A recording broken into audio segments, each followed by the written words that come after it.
Lucas, and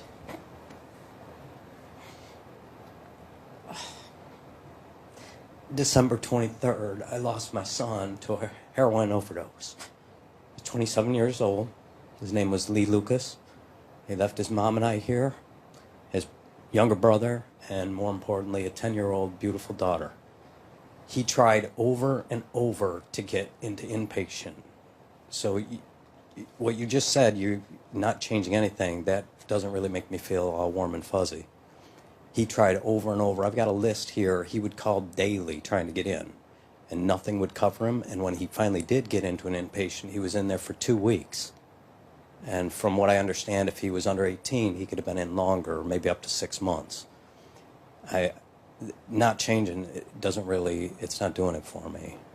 Well, certainly, Dean, you know, and my daughter is 26, my son is 24, and I cannot imagine what you're going through. I truly cannot. I don't think anyone here can. So we're so sorry for your loss. And that's the tragic piece of opioid addiction is it is claiming the lives of our young.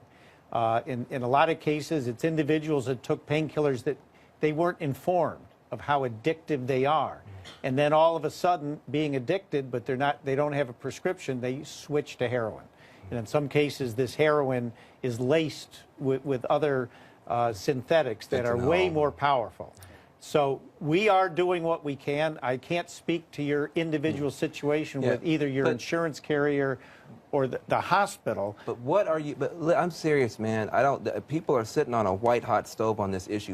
People are calling folks right now trying to get help. They call all over the county. Sometimes they call all over the state, and they cannot get help when they're asking for it. And I don't see the urgency. What are you guys going to do? I appreciate you passing the other thing, but what are you going to do now to get these?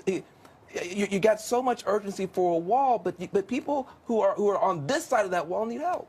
Well, I will also say, I am going to say that these are typically state issues. The treatment is by the state. The I live in New York. I do. You represent New York. At the federal level, but at the state level, there's a lot that has to be done. The commissioners of health that drive a lot of these decisions. And I'm not trying to pass the buck here, but these are state-level issues. What we've done at the federal level is providing the funding to get treatments and get other things out there. There's so much we can do at the federal level, and then you've got to look to your health commissioners within a state to drive that through the state. Dean, when you go home at night, is this answer going to give you much comfort? No, not at all. Why not? It sounds like we're going down the same road that my son went through, and he was for 2 years trying to quit this addiction, and he worked for me, so I saw him daily on the phone trying to get in, trying to quit, and there was no help. I have a list right here. I brought his list, and it showed what everybody he called. It's just like an 8x10 with everybody on there. And I believe you, and I think you need to deal with your county health commissioner. You should call the governor, Andrew Cuomo, our governor, and say, Governor, you got to step it up in New York. You've got to do it.